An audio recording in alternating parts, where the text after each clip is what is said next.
Welcome to wizard.com. I'm maths teacher Aditi. We have this question here. What is the value of ax square plus bx plus c if x equal to minus b by a? So we are asked the value of this expression at x equal to minus b by a. So expression is ax square plus bx plus c. So we'll simply have to put x equal to minus b by a here. So a into minus b by a whole square plus b into minus b by a plus c, which is equal to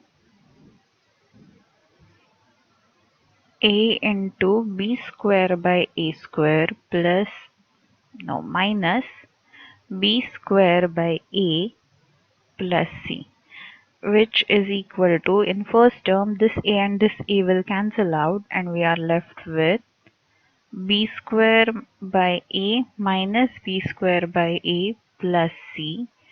So we are left with c. So the value of expression at x equal to minus b by a is c. Answer is option C.